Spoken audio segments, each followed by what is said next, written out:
James looked back at Mary, who he'd formed a close relationship with. And as he boarded the ship for the 3-week crossing back to Malaysia, he knew that he'd fallen in love. He knew it in every bone in his body. This would lead to Mary later joining James in Malaysia. James had been studying law in London. He was the son of Loh Loh, who was a teacher in Malaysia, who'd migrated from China at 14 years old on a ship to Malaysia to look for work. Mary was persuaded to join James in Malaysia through letters, and they married. They enjoyed the hustle and bustle of what is now known as Kuala Lumpur. They enjoyed the pasar malams, the night markets, with all the haggling over silks and spices, the lush plants growing inch by inch every minute. And they enjoyed being together, walking along the streets and seeing the mosques, the temples and the churches side by side. But Mary longed for her family back in England, and so, without James, she made the 3-week crossing back to England. On board ship, she fell violently ill. She had terrible stomach pains. She had high temperature, and arriving back into England, she found herself in hospital, wired up to monitors. She thought that it was serendipity, that it was a Chinese doctor that delivered her baby, who she named Panni Poh Yoke. I was born with a head full of black spiky hair, and in London, my mother held me close to her chest as she carried me through the streets where Keep Britain White posters were being plastered all over the place. But soon she decided that we must move to the Midlands, to her hometown. In Burton-on-Trent, there was nothing around me Chinese. There was nobody non-white at school. Apart from at junior school, there was one girl, a Jamaican girl. I can't remember her name, but I do remember the other children shouting at me, "We don't want no Malay kids here." I wasn't even Malay. The only Chinese thing that there was a Chinese room that my mother had created. People didn't have lots of things then like they do now, but she'd been to an auction, she'd bought a Chinese rug, some silk paintings on the walls, and we had this Chinese picnic basket that my grandfather, Loh Loh, had sent to me from Malaysia. When I went to secondary school, things weren't much different. There was just one Indian girl, but everybody laughed at her for eating curry. I daren't tell them about the Chinese dishes that my mother cooked at home that she'd learnt in Malaysia. What was the point? At school in home economics, it was just all meat and potato pie and jam roly-poly pudding. When I went to university, things did begin to change. There were students from different parts of the world, not lots, but just a few. But when I got speaking to them, they thought that you should have both parents from the same race.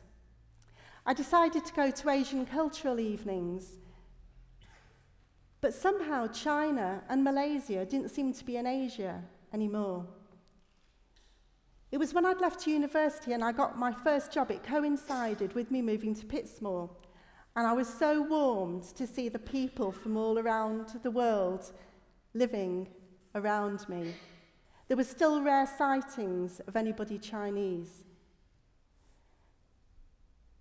Many years later, I got a job with the local Green City Action to engage the multicultural community in environmental education. It was spring, the time of Chinese New Year. So I decided to organise a Chinese lion dance in Abbeyfield Park. Hundreds of people came, and as the lion was rising in the air and diving to the ground, and the cymbals were crashing and the drum was beating, I had a quake through me as I thought of my Chinese family all the way over in Malaysia. And here I was standing in my home place in Pitsmoor, in my park, celebrating my culture. And then I looked around me and thought of all the people all around the park from lots of different parts of the world. And that's when the Abbeyfield Park Multicultural Festival was born. I'd heard that if you knocked on the door of the Sikh temple, you would always be let in. So I knocked on the door. A man in a white turban and a big black beard answered the door, and I said, "Hello, I'm Panni Loh from Green City Action, and I'd like to set up a multicultural festival. Would you like to get involved?" And they let me in. There was loads of Sikh people around me, talking excitedly about what they could do in the festival. It was the same when I went to the Hindu temple. Then Churches Together wanted to get involved, and many, many organisations from around the Pitsmoor area. There wasn't long to organise the festival, just a few months, but nobody was more surprised than me when thousands of people turned up in Abbeyfield Park. There were Zimbabwean dancers that lit the stage alight. Irish dancers in brightly jewelled costumes ran across the grass. There was black women drummers. Kurdish dancers were getting everybody holding hands and dancing in a circle.